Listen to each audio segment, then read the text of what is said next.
cooking in the basement.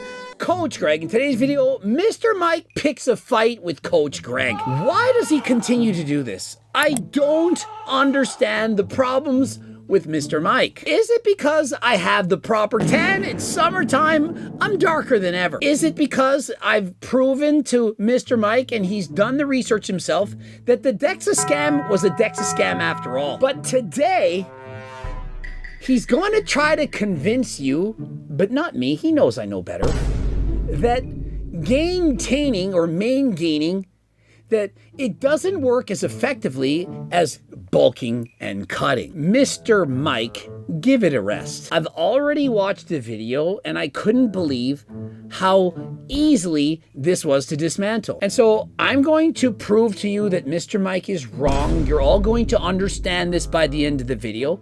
And finally, once and for all, you're going to realize that growing up, as I've been saying for years, is realizing that Coach Greg was right all along. How many times do I have to prove myself before you just take my word for it? And so I do believe my comments have been blocked on Mr. Mike's wall. He must have done this because I wrote a comment explaining exactly why what he was saying was false, and it didn't receive one like or comment.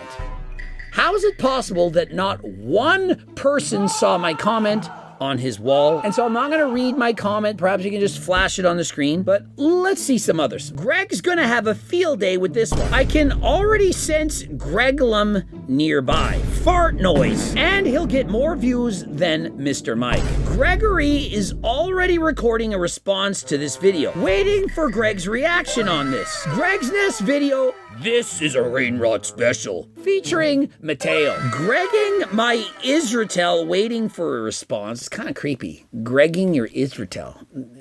It's giving me the ick. And so, as you can see, the people they already know, they can smell bullshit from a mile away, or in this sense, perhaps it's a scratch and sniff. They sense the smells oozing off of their laptops. For example, I spilled coffee on my laptop, and so the bottom I don't have today. I had to jerry-rig a contraption. And so let's get right into it. In the traditional view, here's how things work. You generate a calorie surplus, and that's a huge weapon for gains. That's an assumption. This isn't true. This isn't fact. He says, calorie surplus is a huge weapon for gains. Calorie surplus isn't a huge weapon. We're not talking about Mike Johnson. He then says, right after training and high protein diet. And so a calorie surplus isn't a huge weapon. By simply having extra calories, it doesn't somehow guarantee massive muscle growth. It isn't extremely important. And your body most certainly doesn't need a huge surplus in order to build muscle. To build muscle, you need three main things. You need protein, water, and energy. Now, the energy, it could come from a calorie surplus, for example, from eating carbs and fats, or it could come from body fat. The fat you're stored right here. And so if you have sufficient body fat stores and you go to the gym and you apply a stimulus, your muscles are going to grow. It can use the energy from stored body fat, excess body fat, and you'll have no problem building muscle. And so adding in a surplus in many cases offers a zero benefit whatsoever. So if you have, for example, 20% body fat, 15, and you think, you know what, I want to start building muscle. I'm going to join the gym. I need to start bulking. I need to go in a calorie surplus. You don't need to. Not whatsoever. It won't help you one bit. And so do you need to bulk and cut? No, you can maintain. Now, if you're Tristan Lee, and you're at 5% body fat, then yes, a surplus is going to benefit you because you don't have the sufficient energy stores in your adipose tissue in order to properly build that muscle. But are most people as lean as Tristan Lee, or frankly, Coach Greg for that matter, or most people fat? The average male is perhaps 25% body fat and or more. And so most people, they don't need a surplus and they could actually go on a cut. Am I making sense? And we've just begun. You can't bulk forever because you're always going to add some measure of fat and muscle, and eventually you just get way too fat. You can't bulk forever, exactly. And so why bulk and then cut when you can just maintain? Why bulk in the first place when you don't have to? Assuming you're at a healthy body fat percentage, I always say about 15%, perfectly healthy. Why do we then need to bulk? And if we bulk, we can't bulk forever, we then have to go on a cut. Why do that when you can just maintain? Are you following me so far? But there's another idea that opposes bulking and cutting, and it's called gain-taining. And it's like a real idea, like real sports scientists like Eric Helms. And Coach Greg? We're going to glance over the fact that Coach Greg has been talking about this for years. And we're just going to say Eric Helms and post up a lat spread of him, who, let's be honest, doesn't have a fraction of the development that I had when I was natural. Now, you can believe I was a fake natty since I was a child, or you can listen to the facts. The facts are I did 42 shows natural and a much better physique than this. You don't need to bulk and cut. And FYI, I have a master's in kinesiology and I don't have a PhD thesis with over 300 mistakes. Had the highest average every single year. You can believe me or you can believe me not. Why does gain-taining work at all? Because that's how physiology works. You can use the carbs, the fats, the protein that you're eating while maintaining the body fat that you have. And if you actually need to build a little bit more muscle, your body can use stored body fat from your stomach and so on in order to build that muscle. And you can actually do that and body recomp at the same time. If you're at 20% body fat, rather than bulking and cutting, you can just main gain. Slowly, your body fat will drop from 20 to 19, all the way down to 15, for example, and you will replace that stored body fat with muscle. And so perhaps you start at 170 pounds, and a year later, you're still 170, but you're significantly leaner with more muscle. You didn't have to bulk and cut. The assumption of gain-taining is that building muscle and losing fat are roughly as easy/difficult as one another. When have I ever in my life stated that? How many times in videos is the over-under 50 that I've said that building muscle is 10 times harder than losing fat? And so what does that mean? I say that in 1 month, you can likely lose as much pounds of fat as you could build in 10 months of building muscle. And so if you still understand, to make changes in your body's appearance by building muscle, it's 10 times a slower process. Visually, you could see a difference in your leanness 10 times faster than building muscle. Building muscle, for most people, is so slow. If you build 1 pound of muscle, you probably can't even see it. 2 pounds, you still may not see it. And it happens so slowly that every day you look in the mirror, you don't see the changes. It's not till you see yourself several months or a year later, and it's a before and after, you're thinking, well, wait a minute, I look better. When I used to do competitions, I had photos from every single competition I've ever done. And so from 1 year to the next, I would compare.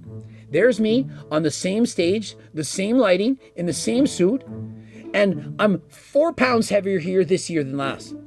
Yeah, I made improvements here. I see a little bit more bump on the lats, a little bit more delts. Yes, I've made improvements. Or it's a year later and I weigh exactly the same, but wait a minute. You see how much more lines I see on my hamstrings? And so it's a slow process. In comparison, losing fat, every single week you can see those changes. And so no one has assumed that building muscle and losing fat is about the same. And so what Mike is doing is he's painting a picture that doesn't exist. He's making statements early on, and he's using those statements to build onto them. Those statements are false. They're not rooted down. And so as he builds up onto them, the weight of those lies, they crumble.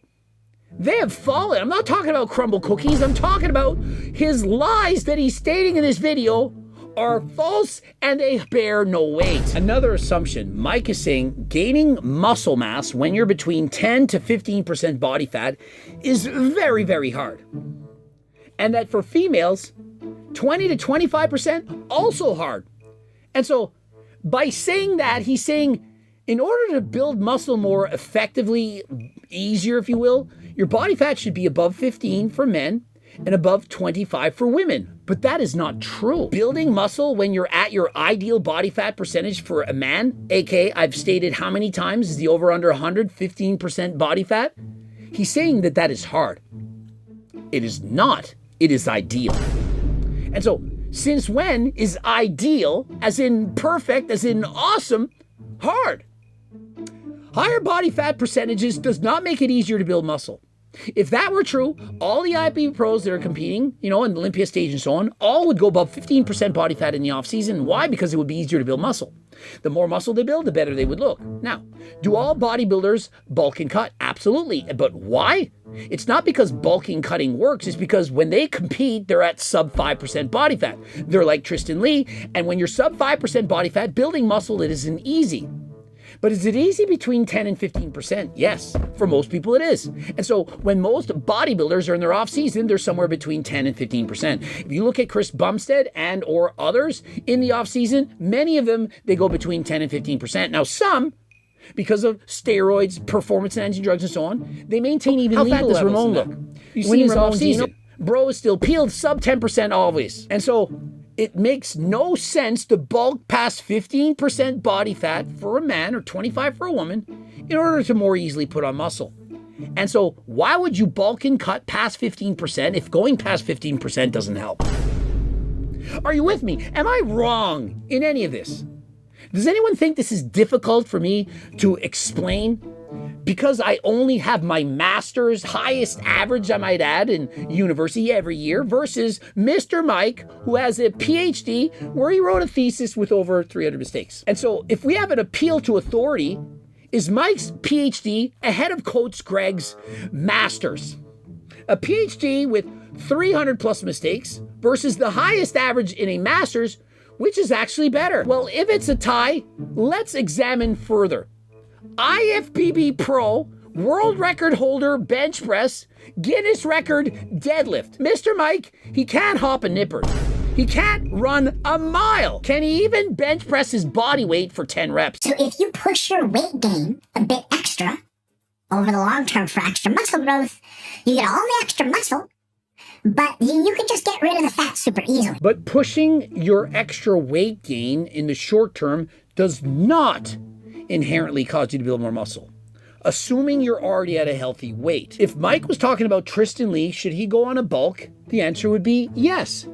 If you're shredded, bulking is good. I never said not to bulk. It depends. Everything depends. But if you're already at a healthy body fat, or dare I say, an above average body fat, like you're already overweight and or obese, which is most people, why would you bulk and cut? It makes no sense. It's just super annoying. So sometimes maybe you do one thing and then the other. Greg your Doucette while watching a Mr. Mike video. It doesn't work. They looked into this directly with their recent study. Oh, a new study. I just love new studies because they prove everything. I mean, they probably use a DEXA scam or an in-body scam, and they measure people before and after, and they say, because of the DEXA scam or the in-body scam, they've proven that this method, it works better than that. You know, because the DEXA scam said so. It's a DEXA scam, it's guessing. It's a guess. It's not real life. It would be equivalent to passing one drug test where you had 1 year's notice, passing it and saying, I can conclude that that person's natural. You take drugs or alcohol? What is drugs? It's something. They're probably natural on that day, but where's the blood work? And what about what they did in the past? Now, if you showed me someone's blood work every several months with no notice, they didn't know they were being tested, and they still passed, well, they're probably natural after all. I mean, some people could doubt it. Maybe there's some secret sauce that I'm not aware of that can fool the blood work, but hey, at least that's a sound argument. Saying a study proved it because of some DEXA scam or in-body scam, what does it even mean? But the beauty of this is it didn't even prove what he's saying. Stick around. But the deficit group lost 6 pounds of fat. The deficit group still gained the same 2 pounds of muscle. And so this proves my point even further. Remember at the start of the video when Mr. Mike said that a calorie surplus is a huge weapon to help you build more muscle? It's huge. If you're in a surplus, boy, it's going to help. In comparison, dieting down, not in a surplus, when you're eating less than a surplus, that hard to build muscle, especially at 10 to 15%. I mean, how could you do that? But in this case, the group cutting built the same amount of muscle as the person eating at maintenance. And so what is the point of eating at maintenance? what is the point of bulking when you can build just as much muscle cutting as you can by eating more? Did it flash in your brain right now? Some electrical circuits went off and like a light bulb? And you understand it, or are you still confused? Do I still need to explain it more? I know not all of you are university graduates. Some of you don't understand this right now. I get that. Remember, I was a school teacher for 11 years. Let me explain it to you again. Mike is saying that if you're in a surplus, if you're eating a lot of food, it's easier to build muscle. This study just showed that people cutting, dieting down, losing 6 pounds of fat at the same time build just as much muscle, 2 pounds, as the group that was eating more calories. If the study actually made sense, if they weren't using, for example, the DEXA scan or an InBody scan, and perhaps were using, I don't know, Coach Greg's laser eyes, or even better, an MRI machine. Yeah, I know some of you don't believe that anything's better than my laser eyes. MRI is even better. Don't you think that the reality is that when you're cutting, you don't build as much as when you're eating an appropriate amount of food and main gaining? Because what that study just proved is that cutting and main gaining, you build the same amount of muscle, and so why not just cut forever? Why not just always cut? Why not always diet? What's the point of eating more if I can build just as much muscle while dieting? And so he used this study to try to prove that bulking and cutting is better, but what it actually did is the opposite. All it did was prove that whether you're bulking, cutting, doing anything, you build the same amount of muscle no matter what. 2 pounds in both groups. Do you get it now? Now, I believe that the study is bullshit. I believe that if you actually go on a cut, it's harder to build muscle than if you're eating at maintenance. Does that make sense? And so if I had 100 groups of identical twins and one group was in a deficit and the other twin was eating at maintenance, and there were 100 twins and they were all training harder than last time, I believe the people eating at maintenance would gain more muscle than the people eating in a deficit. Does that make sense? That is what you would expect. That is the hypothesis. That is what I believe. And if the study were accurate enough with a great enough sample size and proper testing measures, that is what would happen. Because based on this, cutting, maintaining, bulking, everything's the same. You build the same amount of muscle. And so why would you bother to bulk and cut or main gain? Just do whatever. Whether you're cutting, main gaining, you're still going to build the same amount of muscle. And so based on this, the advice should be this. If you're at 20% body fat, just cut down until you're 10. And then after that, do whatever you want. You want to main gain? Main gain. If you want to bulk up. You want to cut even more? Everything's the same. You're all going to build about 2 pounds of muscle in 10 weeks, whatever. I'm here to tell you that cutting is harder to build muscle, especially once you get very lean. Now, cutting at 20% and you're slowly getting down to 15, I don't think that's going to affect you all that bad. I think it's not a problem. And if you do it slow enough, that's actually a body recomp. You could keep your body at, as I said at the start of the video, about 170 pounds. And over time, you're building more muscle and losing fat. Remember, it takes 10 times longer to build that muscle as to lose that fat. And so it is going to take some time. But the reality is, it's probably harder to build muscle when you're cutting. And it isn't really easier to build more muscle when you're bulking, because above 15% body fat, it's not really all that beneficial, and it can actually hurt you when your hormones out of whack, when you're obese. For example, when you're 25% plus body fat, it's not really easier to build muscle. You're getting too fat. It's not good for your hormones. And so the best number is where you're healthy. So this video is teaching you that whatever is your healthy weight for you, not for me, for you, for most people it's 15%. Some people maybe it's 12. I don't know. It depends on the person. Some people it's even leaner. Perhaps Tristan Lee it's 8%. Some people are blessed with amazing genetics. And so you main gain at that point, and that is all you have to do. And now you can bulk for like 6 weeks at ½ pound per week and gain even more muscle and end up at the same body fat with that much more muscle gain. Can you see how what he's saying makes no sense? Now that I took away the roots of his argument, the pillars, and I broke them down, they couldn't handle the weight. Do you now understand what I'm saying? And we also know from this study for sure, you lose way more fat while cutting in a reasonable deficit than you do in a maintenance situation. Do we actually know this? The imposition of maintenance taking away the calorie surplus and the calorie deficit powers ends up blunting both muscle growth and fat loss. You just get less of everything. Taking away the calorie surplus and calorie deficit powers is special powers when you go up and down. Because eating at maintenance, it's like driving a cheap-ass car, but bulking cutting, it's basically a Ferrari. Nope. It is not. But you know what? It sells more programs. I mean, you have to track your diet. You have to go on a bulk. You have to eat this many more calories. You have to make sure you're gaining a half a pound per week and whatever. And then once you've gotten a certain amount of time, whatever weeks, you have to then cut. And so you have to buy more apps to do that and hire more coaches, and it makes you more money. And people think that I'm all about money, but yet I give it to you straight. You don't need to bulk and cut. You can just eat whatever you want. You don't need to track your calories. And yes, I have a sculpted app with Eric Janicki and myself describing all the exercises. You see us lifting and explaining everything, body fat analysis, all these things. But you can do this on your own. You don't need to track everything. Bulking and cutting almost certainly works better than gaintaining, but gaintaining still works, literally in this study. What kind of shocks me, but it doesn't really, because I've seen all these science-based lifter guys, you know the types.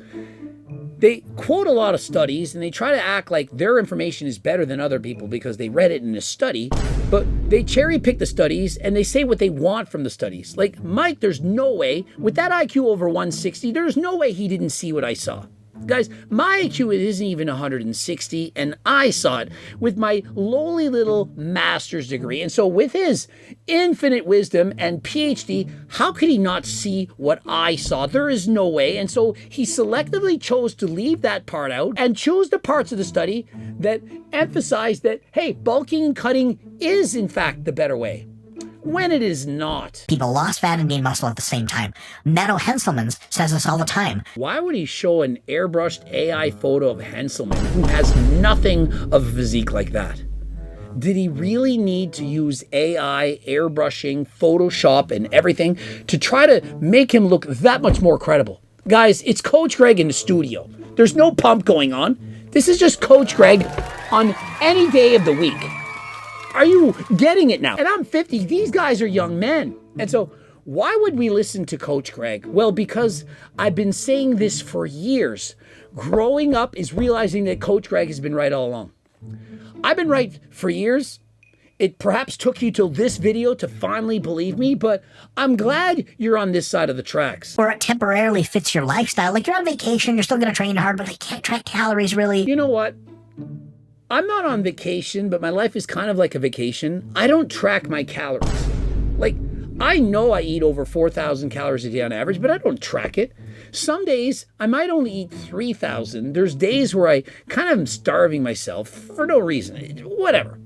Other days, it's 5,000 plus. I don't need to track all these things. I don't need to plot my weight on a scale, although I weigh myself every day of the week, every single morning, before I poop, after I poop.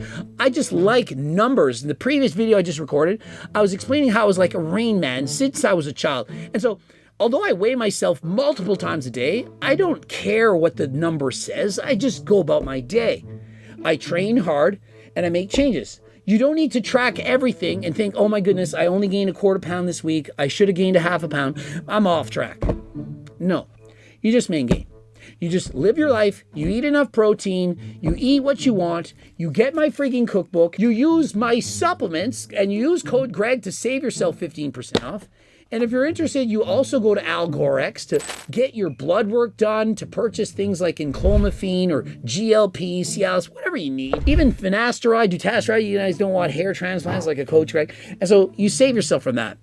Obviously, code Greg for your discount as well. Now, you guys are smart people that view this channel. I'm smart. Most people are morons. Think of it. If most people are morons watching my channel, imagine the morons that listen to Mr. Mike with all those jokes and so on. And so imagine his audience. What audience is typically watching Mr. Mike? And so he says, RP viewers, you're too smart to make this mistake. Why lie to the audience? At least I give it to you straight. My audience, mostly idiots and morons. He talks to his audience, you're mostly smart. Are you kidding me? It's more lies. But there is a difference here, big difference, between something being effective and something that is attempted to be optimized. And so he's saying there's a difference, a Big difference between something that works and something that's optimized. And so if you read between the lines, you don't have to read too hard, that bulking cutting is way better than maintaining, that they're different beasts, different animals, they're different car classifications, that they both get you to the same place, but that one car is incredibly fast compared to the other. The Corvette just gets you there faster. The Malibu will still get you there. So gaintaining works. It's the Chevy Malibu in our analogy. But bulking and cutting works faster. Guys, gaintaining, maintaining, and bulking cutting are equivalent to any of the vehicles in my garage right now. They're all good. Both are equal. I don't care which one. They're all amazing vehicles. In comparison to the Malibu, all of this is better. The Malibu would be trying to put on muscle when you're at single-digit body fat or as lean as Tristan Lee. That is the slow way to do it. The Malibu would be not going to bed on time, drinking alcohol, using recreational substances, not doing cardio, avoiding eating enough protein. That's the Malibu. That's the equivalent measure. Yeah, you can still put on muscle. You can go to the gym and work out. Frankly, don't even have to go that often. 1 week you went 4 times, the next week you skipped it, the next week you did better. Just showing up and training hard, that is the Malibu. You just eat. You don't care, you don't track, you do nothing. That's the Malibu. Everything else, bulking and cutting or maintaining, it's every vehicle in my garage right now. Does that make sense to you? And so if you want to supercharge that engine, you want to have it tuned, you watch Coach Greg. My videos will improve what's already been improved. The Malibu is not doing anything. The Malibu is just going to the gym and training and not thinking about anything. If you want to improve yourself, you're doing the things I'm saying with the progressive overload and you're training consistently, you're going to bed on time, you're doing all the right things.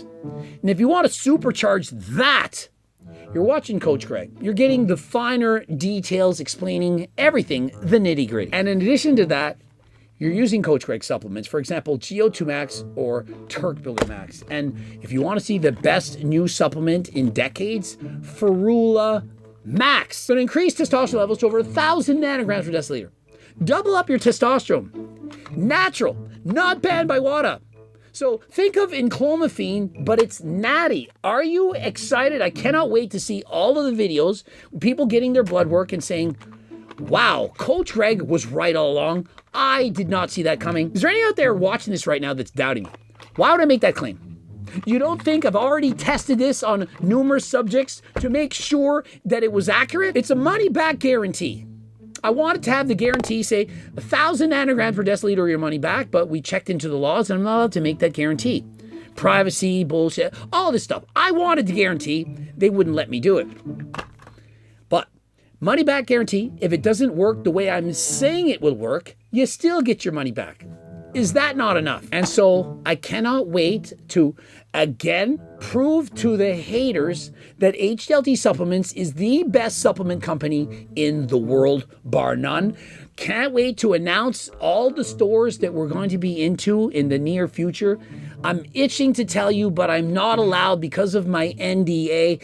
But boy, I cannot wait to once again say Coach Greg has been right all along. And as you know, growing up is realizing Coach Greg has always been right. Subscribe, click the bell button, comment to boost the algo, go to Algorex. Don't forget to watch one of these 2 bloops. Of course, if you would like to be sponsored or to be coached or to sell this stuff into your store and or gym, the link is for there as well. And until next time, I am out.